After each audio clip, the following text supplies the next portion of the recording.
booqasho ku nimid aniga wafdigan hogaaminayo degmada Baardheere. Ujeedada safarkeyguna waxay ahayd 3 qodob. Qodobka koowaad oo ah inaan ka war doono ciidamada deegaankan jooga. Ciidamadaas oo isugu jira 3 qaybood.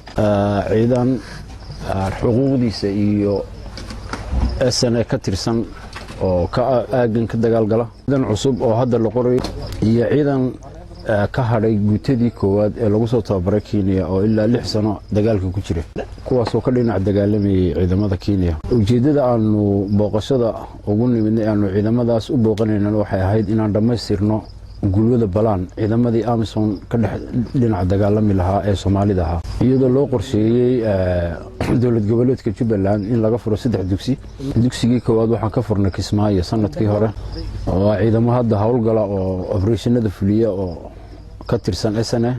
waxaa muddo lagu qaadatay in aanu labadii dugsi kala furno. maanta markaan dugsigii labaad waxaan ka furnay Baardheere kaasoo hawlgalka iyo diyaarinta ciidankaasi aanu u reebayno saraakiil ka tirsan guddiga integrationka. laakiin waxaan si rasmi ah u furnay maanta dugsigii tababarka ciidanka xerada Baardheere. kadibna waxaan u gudbi doonaa Dhobley oo iyadana aan ku diyaarin doono dugsigii saddexaad ka furi doono.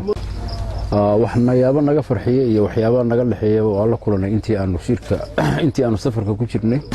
waxa aniga kulli shakhsi ahaan damiirkayga aad uga xumaaday ciidamo 6 sanadood dagaalamay oo wax xuquuqana dawladda Soomaaliyeed ku lahayn oo aan aad uga xumaa. waxaan nasiib daraha qofkii dalkiisa u horay naftiisa inuu waayo xuquuqdii dalka ku lahaa.